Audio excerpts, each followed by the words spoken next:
ఒక సంకేతం ఇవ్వడానికి ప్రయత్నించారు. వీటన్నిటి మీద మనం చూడాలి. ఇక అభిమానుల ఉత్సాహం ఏ స్థాయిలో ఉంటుంది, అలాగే భద్రత గురించి 1, 2 సార్లు జాగ్రత్తలు తీసుకోమని చెప్తున్నారు. కానీ అధికార యంత్రాంగం చేసే ఏర్పాట్లు ఇవన్నీ మనం గమనించాలి. అన్నీ సజావుగా జరగాలి, క్షేమంగా జరగాలి. ఒక లౌకిక ప్రజాస్వామ్య బరవడి ఆంధ్రప్రదేశ్కు ఉన్నదాన్ని నిలబెట్టే విధంగా ఆయన వ్యవహరిస్తారని ఆయన ఇంకోటి ప్లీనరీలో అంశాల వారీగా మాట్లాడబోతున్నారని సమాచారం. అంశాల వారీగా మాట్లాడబోతున్నారంటే దాదాపు గడిచిన 2 ఏళ్లలో, అంటే వీళ్ళు అధికారంలోకి రాకపూర్వం 2 ఏళ్లలో జనసేన చాలా స్కామ్స్ బయటికి తీసింది విత్ లోడెడ్ ఎవిడెన్స్. బట్ వాటి మీద ఎట్లాంటి ప్రోగ్రెస్ లేదు ఇంతవరకు. ఎందుకంటే ఈ జగన్మోహన్ రెడ్డి శాఖలో విద్యారంగంలో చేసిన కుంభకోణం విలువే 25,000 కోట్ల రూపాయలను వాళ్ళు అంచనా వేసి కాగితాలన్నీ నాదిల మనోహర్ చూపించారు. ఇవిగాక చాలా స్కామ్స్, మైన్స్, ఇవన్నీ వాటి మీద మరి ప్రభుత్వంలో ఉన్నారుగా, అదేమన్నా మాట్లాడే అవకాశం? వాసుదేవ్, మన ఇద్దరం టైమ్స్లో వచ్చిన స్టోరీ ఫ్రమ్ చెగువేరా టు సనాతన ప్రచారక్ దాన్ని మనం చర్చించాం. అది చాలా విస్తృతమైన అంశం. అదొకటి పక్కన పెడితే అందులో ఇది కూడా ఉంది. కుంభకోణాలనే బయటికి తీయటం ముఖ్యంగా ఈ సభ జరుగుతున్న కాకినాడలోనే సీపోర్టుకు సంబంధించి కేవీ రావుకు అరబిందోకు మధ్యలో జరిగినటువంటి వ్యవహారం, దీంట్లో విజయసాయిరెడ్డి ప్రధానంగా ఏటుగా పెట్టడం, ఇవన్నీ కూడా జరిగాయి. ఇప్పుడు ఆ రాజకీయాలని ఏమయ్యాయి చాలామంది అడుగుతున్నారు. ఆ బియ్యం సమస్య కానీ, ఇది కానీ, ఇంకా కొన్ని అటవీ భూముల విషయాలు కానీ, ఇప్పుడు చాలాసార్లు మనం ఇంకొక అంశం కూడా మన ముందు ఉంది. ఈ అనేక సందర్భాల్లో అటవీ శాఖ మంత్రిగా లేదా రిషికొండ లాంటిది ఉంది. ముందు చంద్రబాబు వెళ్ళిన తర్వాత పవన్ కళ్యాణ్ వెళ్ళారు. ఇదంతా రిషికొండ ఇప్పుడు ఏమవుతుంది తదుపరి, లేదా అక్కడ మట్టి ఎర్రదిబ్బలు ఉన్నాయి. చాలా విషయాల మీద గతంలో ఇసుక కుంభకోణం ఉంది. అన్నిటికంటే ఇసుక అన్నది పవన్ కళ్యాణ్ ఇసుక మేడలాగా ఆయన విశాఖలో అన్ని చోట్ల సభలు పెట్టారు. మొన్న శాసన మండలిలో దాని మీద తీవ్ర చర్చ జరిగింది. బొత్స దాన్ని సవాల్ చేశారు. నిజంగా ఇప్పటికి కూడా 12,000కు తక్కువ ధర అప్పుడు ఎంత ఉందో ఇప్పుడు అంతే ఉంది. ఇసుక కొరత వెంటాడుతుందనే ప్రశ్నలు అంటే జనసేన గతంలో లేవనెత్తిన ప్రశ్నలకు, అలాగే ఇచ్చిన కొన్ని ప్రతిపాదనలు, హామీలకు ఇప్పుడు న్యాయం జరుగుతుందా, దానికి సంబంధించి ఏమన్నా వాళ్ళు కార్యాచరణ పథకాలు తీసుకుంటున్నారా? ఎందుకంటే కలెక్టర్ల సమావేశము, అలాగే శాఖల అధిపతుల సమావేశం జరిగినప్పుడు పవన్ కళ్యాణ్ తన కార్యదర్శినో ఎవరినో మీరు చెప్పండి అని చెప్పడం మనం చూసాం. నిధుల కేటాయింపు గురించి కానీ ఇంకొకటి కానీ మీరు చెప్పండి అని.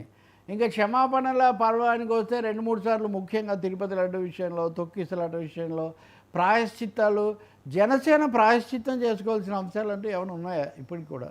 అవన్నీ కూడా మనం చూడాల్సి ఉంటుంది. ఒక విధంగా ఈ మధ్య పవన్ ఎందుకు ఎక్కువ కనిపించడం లేదు, ఒక 2 నెల రోజుల నుంచి, బహుశా మనకేమీ నెల నుంచి షూటింగ్ వల్లే కారణమా, లేదా ఆయన ఏమన్నది ఒక కొత్త ఎజెండా, కొత్త ప్లాన్ ఆఫ్ యాక్షన్ తయారు చేసుకొని ఆయన దూసుకొని వస్తున్నారా ఒక రాకెట్ లాగా అనేది అయితే మనం ఈ సభలో మనం చూస్తాం.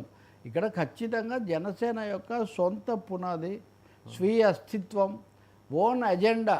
జనసేన ఎజెండా ఏంటి అపార్ట్ ఫ్రమ్ తెలుగుదేశం ఎజెండా, అది ఇక్కడ తేలాల్సి ఉంటుంది. అంటే స్పష్టంగా తమ పార్టీ వైఖరి ఏమిటి, 2029 నాడు తాము ఎలా ఉండబోతున్నాం, అది ముఖ్యమే కదా. ఎందుకంటే 2 రోజుల కిందట నాదెండ్ల మనోహర్ పవన్ కళ్యాణ్ బలపరచడం వల్లే ఎన్డీఏ ప్రభుత్వం ఏర్పడింది అన్నారు. ఇంకా చాలా స్పష్టంగా ఈ ప్రభుత్వం ముఖ్యమంత్రి అయింది, చంద్రబాబు ముఖ్యమంత్రి అయింది అందువల్ల అన్నారు. అది వాళ్ళకు కొంచెం కినుక కలిగించినా వీళ్ళేమి దాన్ని సవరించుకున్నది లేదు. మరి అంతగా క్లెయిమ్ చేస్తున్నప్పుడు దాన్ని మంచితో పాటు చెడ్డ ఒకటైతే, తర్వాత ఏం చేస్తారు? తర్వాత ఇలాగే మళ్ళీ తెలుగుదేశం ప్రభుత్వం రావడానికి మీరు దోహదం చేస్తారా, లేక మీ ప్రభుత్వమో లేదా మీరు బీజేపీ కలిసిన ప్రభుత్వమో తెచ్చుకుంటారా? ఈ ప్రశ్నలన్నీ ఉంటాయి. మరి అందులో ఇప్పుడు ప్రధాని కనుక రేపు అంటే చంద్రబాబు పిలిచాడు, ఇంకా ఆయన ఏం చెప్పలేదు. అవన్నీ కూడా తేలాల్సి ఉంటుంది. ఆ మాటకు వస్తే అమరావతి, అక్కడ భూములు, ఆ విషయాల మీద కూడా పవన్ కళ్యాణ్ అప్పుడు చేశారు. ఇప్పుడు లేదు, ఉత్థానం, కిడ్నీల సమస్య లాంటిది చంద్రబాబు ప్రభుత్వం ఉన్నప్పుడే చేశారు. తర్వాత జగన్మోహన్ రెడ్డి అక్కడ ఏదో ల్యాబొరేటరీ కట్టించాడు, పరీక్షలు చేయిస్తున్నారు, అది ఇది అంటారు. తర్వాత ఏంటి ఫాలో అప్ ఏంటి? What is the follow up action? ఇప్పుడు ప్రైవేటైజేషన్, డ్రడ్జెడ్ కార్పొరేషన్ ప్రైవేటైజ్ చేయద్దు ఇట్లాంటివి అన్నారు. విశాఖ ఉక్కు లాంటివి ఏమన్నా అక్కడ ప్రకటిస్తారా? దాని మీద యువత ముఖ్యంగా పవన్ కళ్యాణ్ ఆదరిస్తుంది కాబట్టి ఉపాధి కల్పన, యువతకు ప్రోత్సాహం లాంటి విషయాల మీద ఏమన్నా కొత్త ఇది ఇస్తారా? ఇలాంటివన్నీ ఉన్నాయి. సినిమా వ్యాప్తికి నేను పనిచేస్తానన్నారు. అది కూడా ఆంధ్రప్రదేశ్లో కూడా ఇప్పుడు హైదరాబాద్ ఓకే జాతీయ అంతర్జాతీయ సినీ నిర్మాణ కేంద్రంగా ఉంది. కానీ ఆంధ్రప్రదేశ్ కూడా గోదావరి, విశాఖ, లేకపోతే అనేక ప్రకృతి సౌందర్యాలు అన్నీ ఉన్నాయి. దాన్ని పెంచుతారని మాట ఇచ్చారు. తన షూటింగ్లు అక్కడికే మార్చుకున్నాడు. మరి అంటే పవన్ చెప్పాల్సిన విషయాలు చాలా ఉన్నాయి.